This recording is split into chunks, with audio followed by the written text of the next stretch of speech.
You're not supposed to be happy all the time. There's some truth for you. And in this video, I'm going to take you through actually how to be happier in yourself, but understanding that as an adult and as a human in general, we have these things called emotions, and they are turbulent at times, and they are up and down and side to side and in between. But I believe that most people are sadder than they'd like to be, more times than they're happy. See, we can find happiness at the end of a bottle of vodka or a few pints down the pub. We can find happiness in the smoking of a joint or a cigarette. We can find happiness in a consumption of a large quantity of food. But what's at the end of that? Fickle, it goes, right? It comes and it goes, it comes and it goes. And we know that overusing these things that supposedly make us happy actually make us more sad in the long run. Yes, these items may have a place in our life, like alcohol and junk food and things like that. They might have a place to help us attain a little bit of happiness, but ultimately we are not supposed to be happy all the time. Imagine if the things that make us what we call happy, like drinking, smoking, eating, for example, or scrolling, makes us laugh. We like entertainment. That's why 90% of the world has a Netflix subscription. Imagine if we just did that all of the time. Imagine how out of shape, how unhappy we'd be by chasing happiness. Now, we're looking at it the wrong way, and I'm going to show you on the screen here shortly what I mean by this. There's a few zones that we have to go through in order to attain further happiness. Now, we shouldn't be chasing happiness. I do believe happiness has a place in our life, and ultimately, I guess that's everybody's goal. But the problem is, we feel bad when we're not happy, and we forget that it's not our job to be happy all the time, and we're not supposed to be. Sometimes we'll be sad, sometimes we'll be angry, sometimes we'll be tired and overwhelmed and stressed. Sometimes we'll be really happy and joyful and feel fun and laughter and all kinds of emotions in between. But you know what? We shouldn't be chasing happiness. When we end up doing that, we become so damn sad, unfortunately. But what we need to chase instead is growth. Growth and progress are the things that are going to make us happier. Why? Because our purpose in life, I don't care who you are or what your job is, our purpose in life is to expand and grow. Because if we are going somewhere, if we are progressing, we are happier people. And this is what we forget, is we can't really progress by drinking copious amounts of alcohol. Yes, it might play a part in my life, but we can't really get true happiness from it. We can't progress in life by consuming too much convenience food. It may make us happy in the moment, but it doesn't get us further ahead in life. We can't progress by smoking weed all the time, by scrolling continuously and getting distracted by entertaining things all of the time and losing focus, and then blaming anxiety, depression, all kinds of things for our lack. If we chased progress and growth, then we would have more happiness. Now, let me take you through this. You'll see on the screen right here a visual representation of your comfort zone. Now, this is the zone in which 95% of people, 99% of people even, operate 9 times out of 10. We are creatures of habit. We'll do the same things in the same way, at the same time, on the same day by day, week by week, month by month, year by year. And many of you will understand this, because if you're no further ahead and you feel like you're not going anywhere, then you have become a creature of habit and you are stuck in your comfort zone. Even if you feel quite miserable right now, you are in your comfort zone. Now, again, you might be in a place where you're feeling quite good, but you know there's more to it. So your comfort zone is where you operate on things that you're used to, that you do more or less unconsciously. In fact, you don't even think about it. You know, when you drive to work, you don't even think about it. Comfort zone, right? But you know, when you drive somewhere new, you're a bit more alert.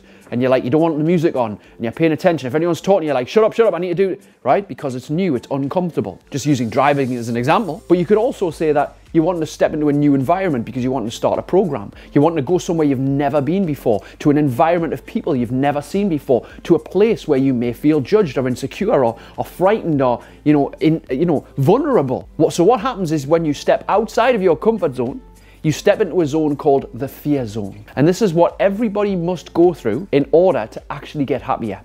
Now, the reason, if we stay in our comfort zone, that's where we're eating and drinking and smoking and scrolling and doing easy shit, avoiding the gym and hard work. We are doing the easy stuff that we're used to doing. Go to work, come home, watch TV, drive the same way, go to bed, eat the same stuff, whatever it may be. We go outside of that, we start eating new things which are uncomfortable, we start making new plans, we start going into new areas, we start driving to new places, meeting new people. It becomes fearful at first. And that's normal, because your brain is not wired to keep you happy. Your brain is not wired to say, you're going to be happy all the time. Your brain is wired to keep you safe, to help you survive, to avoid threat. So it's always looking in its environment all the time. It's actually unconsciously looking and consciously looking at the same time for threat and danger. So it's no wonder when we're doing something new, that we can't say we're confident at, because confidence comes from proof and proving that we have done something, we're obviously going to feel fearful. We're going to feel anxiety. We're going to feel worry about the future. We're going to feel apprehensive. We're going to feel insecure, maybe vulnerable, open. And sometimes when that gets too much and we allow our thoughts and emotions to overcome us, we step back into the comfort zone, don't we? But if we are willing to go through the fear zone and push through those limiting beliefs and doubts and frustrations and worries and overwhelms and anxieties and what ifs, and I've never done this before and I'm not very confident, I might be shit, and if you're willing to push through that, you will very quickly, if you're willing to go through it, you will enter the learning zone. Now, the learning zone is when you start to get insights. You start to realize, oh, I didn't realize that. Oh, hey, didn't think I could do that. I've overcame something here. I'm moving into a place where I'm finding out new things about myself and other people. I'm discovering new possibilities. I'm opening my mind to things that are new to me, and I'm actually getting excited of the process. See, most people don't step into the learning zone because they step into the fear zone, get too terrified, and go back into the comfort zone. But what we got to understand is that if we are willing to push through the fear zone, now the fear zone may last a few seconds. It could be a matter of walking through the door of a new place. It might last several hours, going through something that you've never been through before. An operation, for example. Or it could be something like a full day course with other people that you have to go on and you're scared about it. It could be going to the gym for your first hour assessment, 2-hour gym training session. You've got to go through that fear. And it could last a week. Moving house, getting out of a relationship that's not serving you. It could take a couple of months, like overcoming diet issues or health issues, or it could take years. Everyone's going to be different, but if you are willing to go through that fear zone and get into the learning zone and say, I'm kind of glad I stepped through that. I'm kind of glad I started this. Why didn't I start sooner? After some time in the learning zone, we get to what we call the growth zone. Now, this is the happy place. This is where you overcome completely, because this is where you've stepped into the fear, learned the lessons, understood you should have probably started sooner, you were overthinking it, your brain was playing tricks on you, you get in the growth zone and go, holy shit, what was once in my fear zone is now my growth zone. And guess what happens when you're in the growth zone and you're doing the thing that was in the fear zone?